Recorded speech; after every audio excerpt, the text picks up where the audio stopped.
கர்த்தருடைய பரிசுத்த நாமம் மகிமைப்படுவதாக.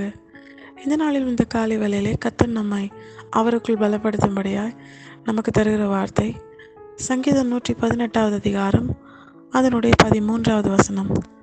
நான் விழும்படி நீ என்னை தள்ளினாய், கர்த்தரோ எனக்கு உதவி செய்தார். கர்த்தருடைய பரிசுத்த நாமம் மகிமைப்படுவதாக. இந்த வசனத்தை கொண்டுதான் தேவன் தேவஜனங்களாகிய நம்மை இன்று அவருக்குள் பலப்படுத்துகிறார். தேவஜனங்களாகிய நாம் அநேக சூழ்நிலைகளில் சோர்ந்து போக என்ன காரணம்? நம்மை சூழ்ந்திருக்கிற மனிதர்கள் தேவனை அறிந்தவர்களோ அறியாதவர்களோ, அநேக நேரங்களில் பிசாசாகிய சத்ருவானவன் தேவஜனங்களாகிய நமக்கு விரோதமாய் நம்மை சூழ்ந்திருக்கிற ஜனங்களை பயன்படுத்தி எப்படியாவது நம்மை விழத்தள்ள வேண்டும் என்று அவன் பிரயாசப்படுகிறான். அநேக சூழ்நிலைகளில் அது நிமித்தம் நம்முடைய வாழ்க்கையில் அநேக போராட்டங்கள், பிரச்சனைகள், நாம் விழுந்து போகிற அப்படிப்பட்ட நிலைமைகள் நம்முடைய வாழ்க்கையில் வருது. அது நிமித்தம் நாமும் சோர்ந்து போகிறோம். நாம் தேவனுடையவர்கள், தேவ பிள்ளைகள் என்பதை மறந்து சத்ருவானவன் மனிதர்களை ஏவி நமக்கு விரோதமாய் செயல்படுத்துகிற, அவர்களை வைத்து பேச வைக்கிற, அவர்களை வைத்து செயல்பட வைக்கிற அநேக காரியங்களினால தேவ பிள்ளைகளாகிய நாம் தளர்ந்து போகிறோம். ஆனால் ஆண்டவர் இந்த நாளிலும் தம்முடைய தாசனாகிய தாவீதை கொண்டு தேவஜனங்களாகிய நமக்கு உணர்த்துகிறது என்ன தெரியுமா? அநேகர் நம்மை விழும்படி தள்ளினாலும் தேவ பிள்ளைகளாகிய நாம் சோர்ந்து போகாமல் இருக்க வேண்டுமானால் நாம் பார்க்க வேண்டியது நம்மை விழத்தள்ளுகிற சத்துருக்களை அல்ல. அந்த சத்துருக்கள் நம்மை விழத்தள்ளும்படியாய் எவ்வளவு முயற்சி செய்தாலும் அவை எல்லாவற்றிலும் இருந்து நம்மை பாதுகாத்து, நமக்கு உதவி செய்து, நம்மை தூக்கி நிறுத்துகிற, நம்முடைய நிலையிலே, நம்முடைய ஸ்தானத்திலே நிறுத்தி, நம்மை உயர்த்தி அநேக ஜனங்களுக்கு முன்பாக நம்மை சாட்சியாய் நிறுத்துகிற நம்முடைய தேவனை பார்த்து, நம்முடைய தேவனிடத்திலிருந்து நமக்கு வருகிற உதவியை பார்த்து தேவஜனங்களாகிய நாம் பலப்பட வேண்டும் என்று தேவன் விரும்புகிறார்.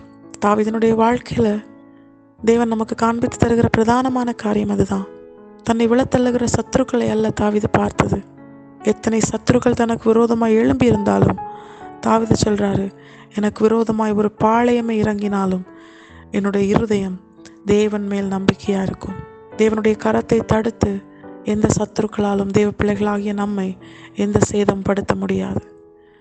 அநேக சோர்வுக்குள்ளாக்குகிற காரியங்கள், விழத்தள்ளுகிற காரியங்கள் நம்மை நோக்கி வந்தாலும் கர்த்தர் நமக்கு தருகிற வார்த்தை, என்னிடத்திலிருந்து உனக்கு உதவி வரும். கர்த்தரோ எனக்கு ஆதரவாக இருந்தார், கர்த்தரோ எனக்கு உயர்ந்த அடைக்கலமாயிருந்தார், கர்த்தர் நமக்கு எல்லாவற்றிற்கும் எல்லாமுமாயிருந்தார் என்று தம்முடைய தாசர்களை வைத்து கர்த்தர் நமக்கு எழுதி கொடுத்த வார்த்தைகள் நம்முடைய வாழ்க்கையாய் மாற வேண்டுமானால் தேவஜனங்களாகிய நாம் இதிலே நம்பிக்கையா இருக்க வேண்டும். கர்த்தர் நமக்கு செய்கிற உதவியிலே நம்பிக்கையா இருக்க வேண்டும். கர்த்தர் நமக்கு பாராட்டுகிற கிருபையிலே நம்பிக்கையா இருக்க வேண்டும்.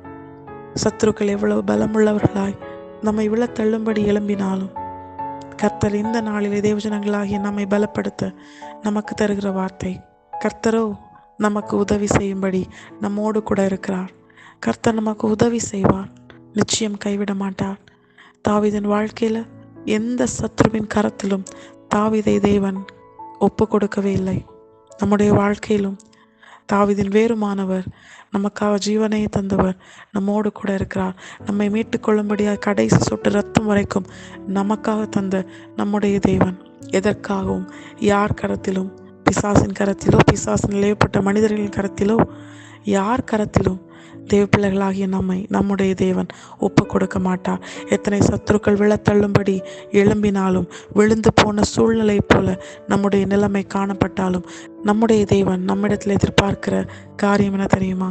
கர்த்தரோ எனக்கு உதவி செய்தார் என்று சொல்லி கர்த்தரிடத்திலிருந்து வருகிற உதவியை பார்த்து எதற்கும் பயப்படாமல் எப்பொழுதும் கர்த்தரை துதித்து ஆராதிக்கிற தேவஜனங்களாய் கர்த்தருக்குள் மகிழ்ந்து களி கூறுவோமேயானால் கர்த்தர் நம்மோடு கூட இருந்து நம்மை உயர்த்தி எல்லா சத்துருக்களின் கரத்திலிருந்தும் நம்மை மீட்டு எல்லா விழுந்து போன சூழ்நிலையிலும் இருந்து நம்மை உயர்த்தி நம்மிலே நம்முடைய தேவன் மகிமைப்படுவது அதிக நிச்சயம்.